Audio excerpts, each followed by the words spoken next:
Herkese merhaba. Vist 2026 sezonu Stage 2 ile kaldığı yerden devam ediyor. Bültenin bu bölümünde EMEA Stage 2'nin ilk haftasını ele alacağız. Bültene başlamadan önce çok detaya girmeden birkaç önemli noktadan bahsedelim. Stage 2'de farklı bir format izleniyor. Kısaca özetlemek gerekirse takımlar 2 gruba ayrılır ve bu 3 formatında maçlar oynanıyor. Stage 1'deki 5 haftalık takvim bu kez 3 haftada tamamlanacak. Bu da haftanın 5 günü maç anlamına geliyor. Takımlar Champions için puan toplamaya devam edecek. Grup aşamasında her galibiyet 1 puan değerinde. Grupların ilk 2 sırada bitiren 4 takım doğrudan playoff'lara yükselecek. Diğer takımlar ise 4 VCL takımıyla birlikte playoff'lara yükselmek için play-in'lerde mücadele edecek. Stage 2 ilk 2 sırada bitiren 2 takım ve en yüksek VCT puanına sahip 2 takım Champions'a katılma hakkı kazanacak. Son olarak yapılan ajan güçlendirmeleri ve harita havuzuna Summit ve Sunset'in eklendiğini hatırlatıp ilk hafta bültenine başlayabiliriz. Stage 2 Foot ile Navi arasındaki mücadeleyle başladı. Navi sezon başına transfer ettiği Exit'a nihayet kavuştu ve oyuncu ilk VCT maçına Foot karşısına çıktı. Ayrıca Filo yerine Sivov kadroya katıldı. Seri Navi'nin split tercihiyle açıldı. Navi tek duelist seçli komut tercih ederken Foot double duelist komp yapısını korudu. Foot karşısında rahat bir oyun sergileyen Navi kendi seçtiği haritayı 13-6 kazanarak seride 1-0 öne geçti. Foot kendi seçimi Ascent'te sürpriz bir kompla çıktı. Yeni kurdukları düzende double duelist anlayışını Sociable ve Sop ile sürdürerek Zeus'a Chamber, E2J'ye ise Smoke verildi. Navi tarafında tek duelist tercihi devam ederken Sivov yine Sage ile oynadı. Ayrıca yapılan yoru seçimi bu sezon bölgedeki ilk yoru tercihi olarak kayıtlara geçti. Ascent başa baş bir mücadeleyle ilerlese de ikinci yarıda Navi üstünlük kurdu ve haritayı 13-9 kazanarak seri 2-0 tamamladı. Günün diğer serisinde Liquid ile Eternal Fire karşılaştı. Liquid'de Kix ve Trex'in takıma yeni katılmasıyla birlikte kişisel sebeplerden dolayı Nets yerine takım koçu Loan forma giydi. Seri bir önceki maçta olduğu gibi Split ile başladı. Eternal Fire tek duelist Neon ve Favia'nın Vito seçimiyle haritaya çıktı. Liquid ise son komp anlayışını korudu. Temsilcimizin kararlı oyunu karşısında cevap veremeyen Liquid kendi seçtiği haritadan 13-6 mağlup ayrıldı. Seri Lotus ile devam etti. Eternal Fire yine tek duelisti Vito kompuyla sahneye çıkarken Liquid benzer yapıda Chamber tercih etti. Burada daha sert bir oyun ortaya koyan Eternal Fire, Nets'ten yoksun Liquid'e şans tanımadı ve haritaya 13-2 kazanarak seri 2-0 tamamladı. Temsilcimiz bu önemli galibiyette Stage 2'ye güçlü bir başlangıç yaptı. Haftanın ikinci günü Fnatic Giant X serisiyle devam etti. Giant X yeni transferi Masaki'nin vize işlemleri tamamlanana kadar yerine Jesse'nin forma giyeceğini duyurdu. Cloud'un Fnatic'e transferiyle birlikte Giant X'in yeni ICL'i de net oldu. İlginç bir detay ise Cloud'un Fnatic formasıyla ilk maçına 3,5 yıldır formasını giydiği Giant X karşısına çıkmasıydı. Seri Giant X'in Ascent tercihiyle açıldı. Giant X Double Duelist Comp tercih ederken Fnatic Double Initiator'lı kompla sahneye çıktı. Cloud'un oyuncu profili göz önüne alındığında bu seçim oldukça anlaşılır.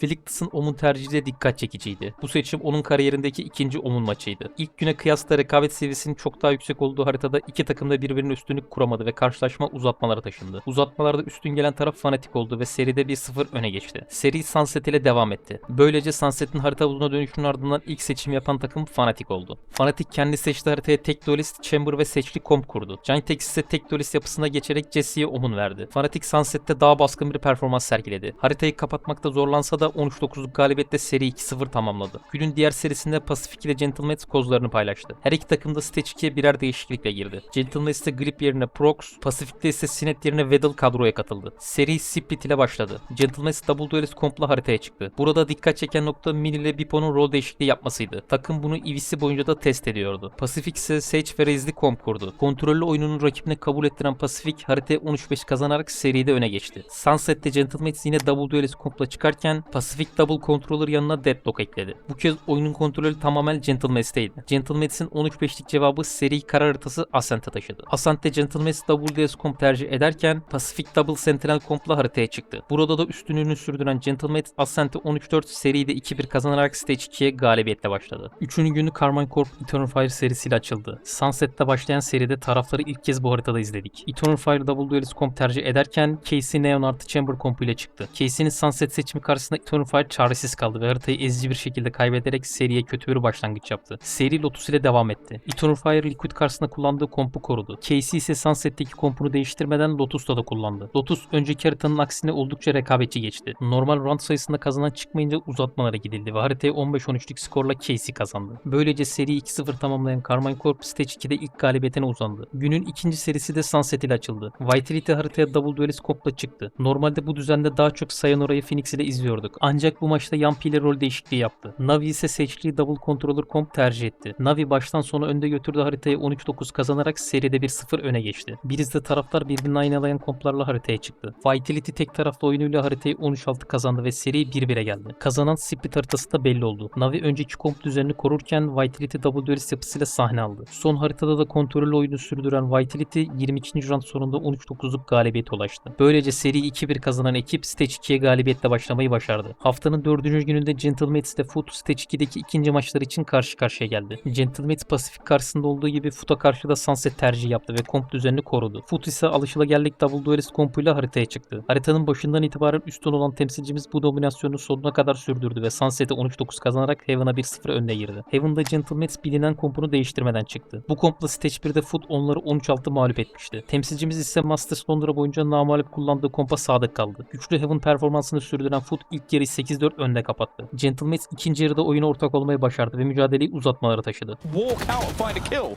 It's only going to be the one, but there's Top finding another. Blade Storm on 9. That's where he's been at his best, pushing them out of the site. In fact, pushing them. What is that from Sop?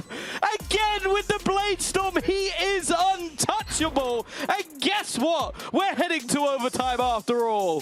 Ancak uzatmalarda hata yapmayan temsilcimiz haritayı 14-12 kazanarak seri 2-0 tamamladı ve Stage 2'deki ilk galibiyetine ulaştı. Günün kapanışında Team Heretics ile Team Liquid karşı karşıya geldi. Bu seriyle birlikte Nets kadroya geri döndü. Liquid'in Breeze tercihiyle başlayan maçta Heretics önceki Double Duelist kompunu korudu. Liquid ise rakibinin kompundan Viper yerine Harbor tercih ederek aynı yapıyı kullandı. Heretics'in ilk yarı performansı Liquid'e haritayı seçtiğini adeta pişman etti. İkinci yarıda bambaşka bir kimlikle oynayan Liquid mücadelenin uzatmalara gitmesini sağladı. Uzatmalarda geri dönüşünü tamamlayan Liquid 14-12'lik galibiyette seride 1-0 öne geçti. Ascent'te takımlar aynı komplarla haritaya çıktı. Haritada yer yer iki tarafında etkili olduğu anlar yaşansa da son sözü 13-10'luk skorla Liquid söyledi. Böylece Nets'in yokluğunda alınan Eternal Fire mağlubiyetinin ardından bu galibiyet Liquid için önemli bir moral oldu. Haftanın son günü Giant X Carmine Corp mücadelesiyle başladı. Seri Heaven ile açıldı ve iki takım da aynı komp tercihleriyle sahneye çıktı. Giant X oyuncularının ajan tercihlerinde esneklik gösterdiği görüldü. İlk yarısı yakın geçen haritada ikinci yarıda Casey dengeyi bozdu ve haritayı 13-8 kazanarak seride 1-0 öne geçti. İkinci yarıda Ascent'te takımlar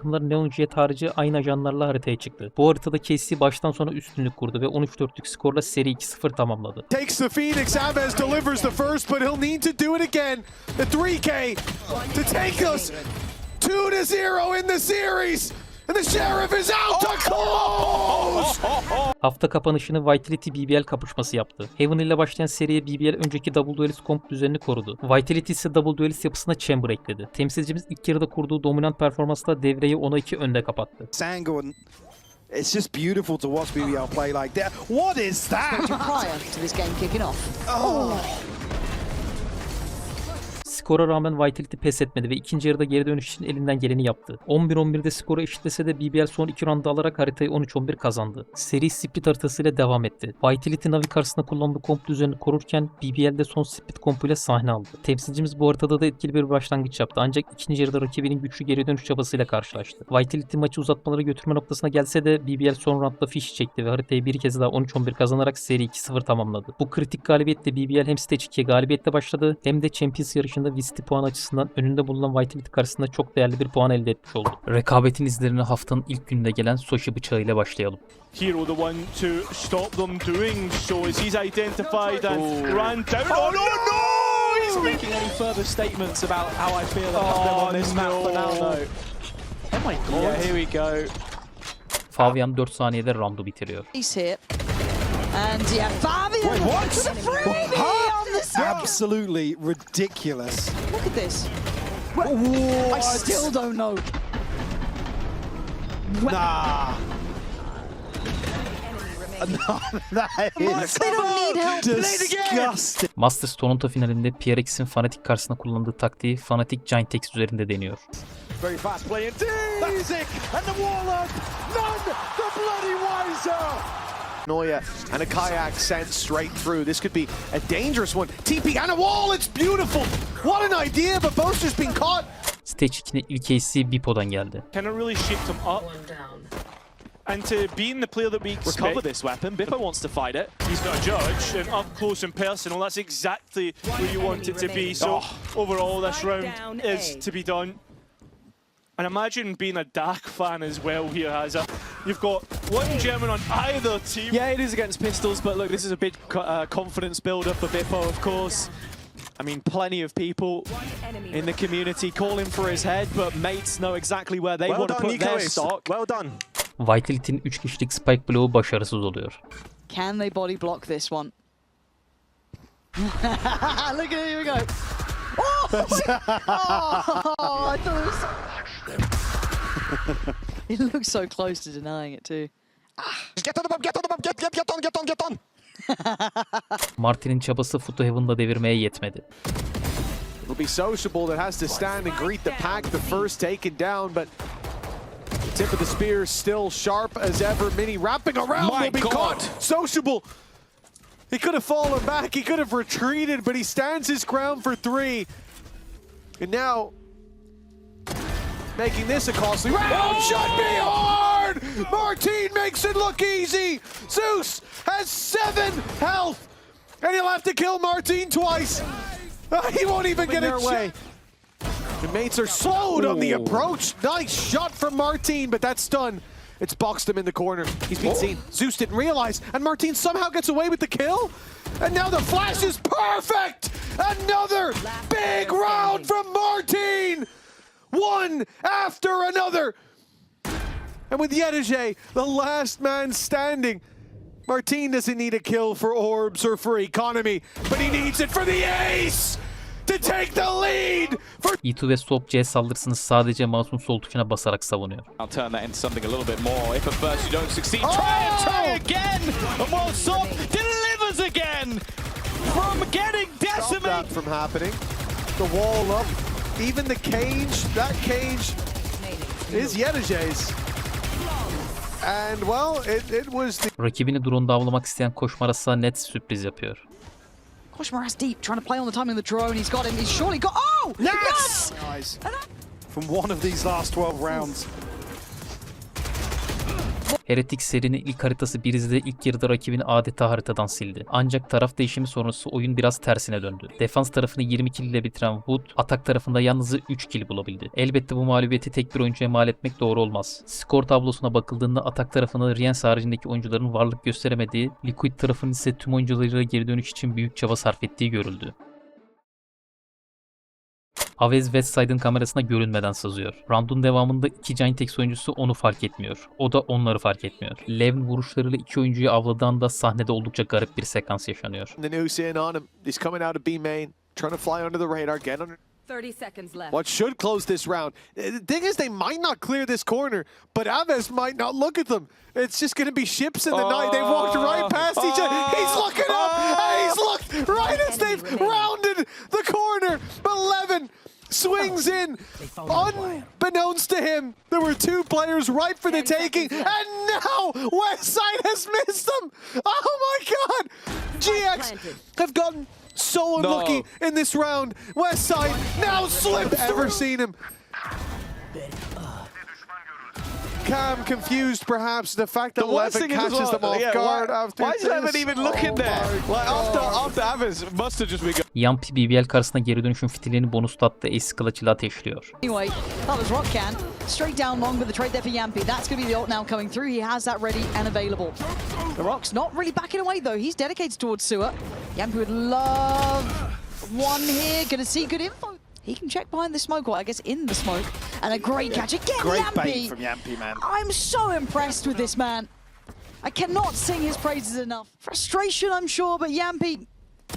God, we ask a lot of this man. Oh my God, he's making a go of it. He's making a go of it! He need all 30 5! seconds He's left. surely heard where Loiter is. Oh, my he's seen God. it too! Oh, he's been unbelievable. Absolutely unbelievable. The pistol round, put it to his name. This round literally could not have been won without him. Oh, I mean, it's... if that doesn't get the troops riled up.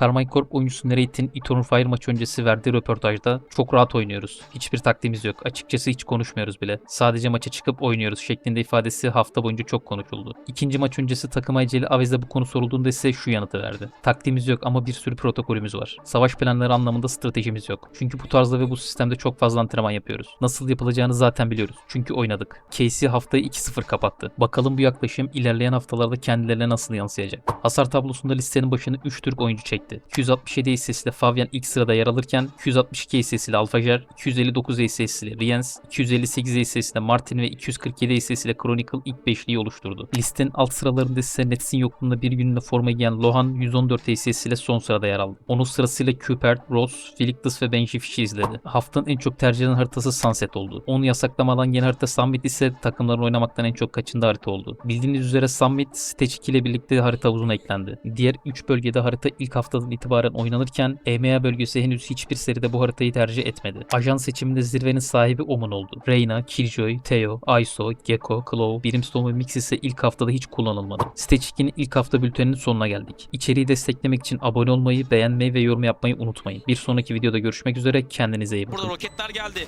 Sociable roketleri gönderdi. Oynamaya başlayacaklar. Gelen flash da var. Aynı zamanda sarsma geldi. Patlatma geldi. Y2J 1 vs 2 pozisyonda. İki oyuncu side tarafına geçtiler. Şimdi Kapalıdan çözüyor muhtemelen şu an Levn. smoke arkası. Smoke arkası. Çözüyor. Çözdü. 25-23.